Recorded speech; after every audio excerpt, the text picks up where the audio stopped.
Scooby Doo Where Are You Season 2 was a significant improvement on its first outing. But is that the case for the new Scooby Doo movies?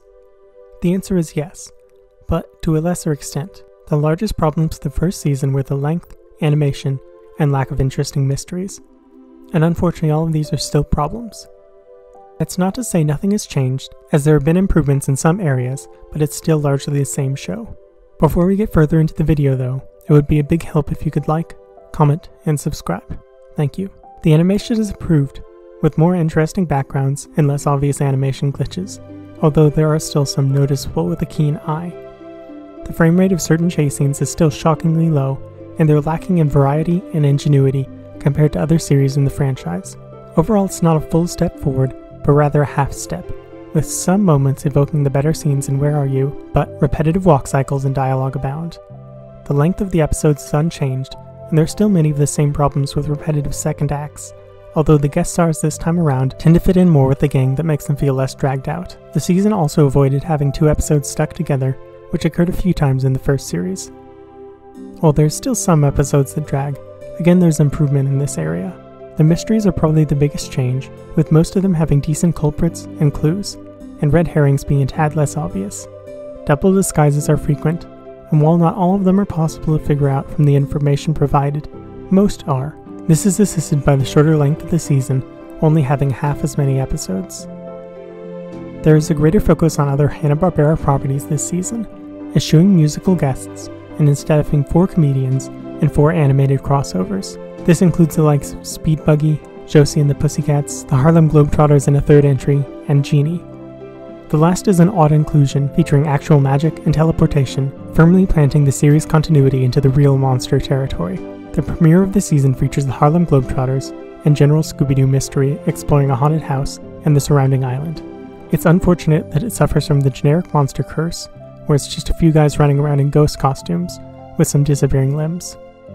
Their motivation is relatively unique, with their only goal to keep the Globetrotters awake all night, so they'll lose the game the next day. Although the actual actions they take are the same as the old scare everyone away plot. Still, it's a much better episode 1 than last season, with some variety in the locations, with an initial cabin, then a big boat, then the island itself with a haunted mansion, and then the final act of a basketball game, which is a major focus of the episode. The comedy is decent, and there's less a focus on basketball and more on the individual players' personalities. The final action scene, where the sleepy Globetrotters are forced to wake up with ice and similar methods, is fun, and overall it's a decent time. The haunted showboat is next, with Josie and the Pussycat Dolls. The villains are slightly less generic, with a ghost captain and a Native American, who both delight in messing with the kids, although they rarely show themselves in person. The guest characters are fun, with distinct personalities that are apparent even without knowing the source material, and Sebastian the Cat acts as a comedic foil to Scooby-Doo. Them being a ripoff of the Scooby formula is a positive here, as it makes the interactions between the groups have natural chemistry. There is a bit of an oddity with both Shaggy and Alexander being voiced by Casey Kasem, with similar dialect, making it very apparent they are the same person, but it's a minor quibble. It's also something like the 5th Native American villain on the show, which is questionable from a modern perspective. Still, it's another decent episode, the same kind that makes up the majority of the series. Nothing extraordinary, but nothing terrible. Mystery in Persia is next, and this is an outlier for the series. It features characters from the animated series Genie, which is a spin-off of the live-action Genie show, all based on the idea that Genie can be pronounced like Genie. So, this episode features magic, and the gang is sent to Persia, and there may or may not have been time travel. Everyone still speaks English, however, which is a plus. Most of the episode is decent once the premise is accepted, but there is an exception. Fucking Babu, the sidekick and apprentice Genie. Hate. Let me tell you how much I've come to hate Babu since starting the episode. There are 387.44 million miles of printed circuits in wafer-thin layers that occupy a complex. If the word hate was engraved on each nano-angstrom of the hundreds of millions of miles, it would not equal 1/1000th of the hate I feel for Babu at this micro-instant. Other than him, it's fine. The spooky sports show adds some odd notes to continuity. Annette Velma returns to her alma mater, indicating both that she's graduated high school and went to a different one than the rest of the gang.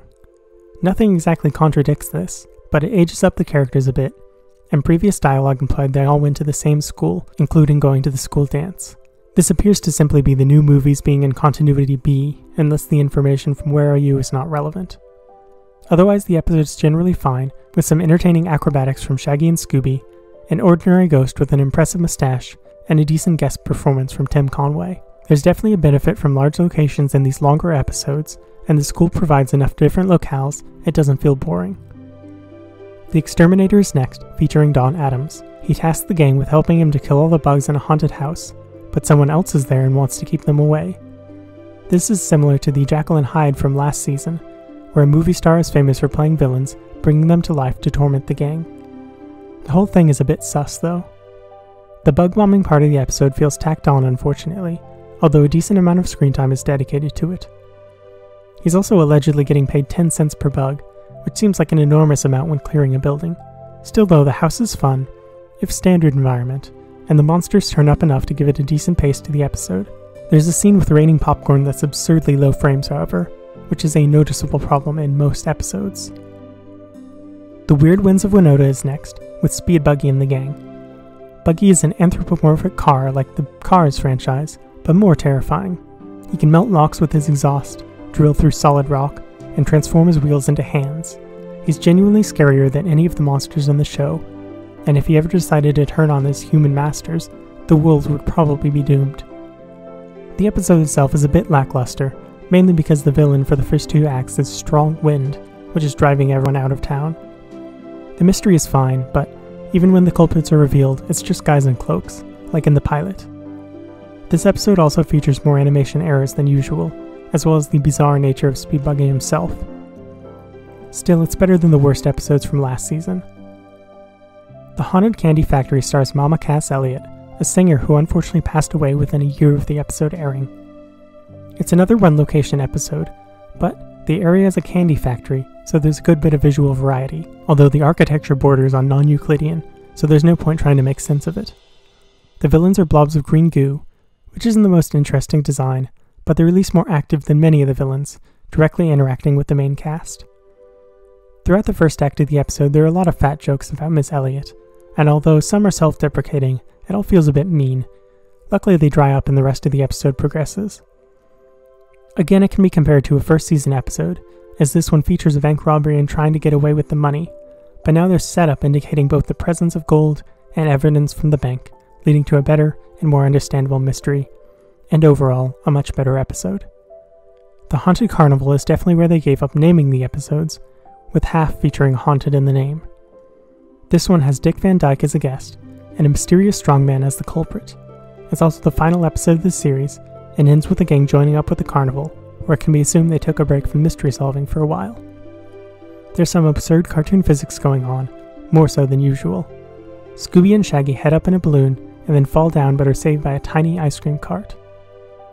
There's a certain level of disbelief required from the series in general, but this pushes that limit. Still, it's generally a fun episode, with the typically slower second half, although the culprit is only revealed in person at the end of the episode, which is a bit of a letdown, and a minor sour note to end this season. Overall, Season 2 is an improvement from the last, in most departments, although episodes still tend to drag and have a few annoying characters. Taking a look at the tier list, this is a solid C. Decent all around, but little to stand out. The guests are definitely a fun addition, but a lot of the problems from Season 1 are still very prevalent here. For all episodes of the project moving forward, I'm going to introduce a map to these, showing all the places the gang have been. Here's the current map, showing both Where Are You, which has very few locations, as well as the new movies, and some of the direct-to-DVD films I've covered. In the future, this will include many more locations, but for now it's mostly the Western United States. I hope you've enjoyed this video and this review of Season 2. Be well.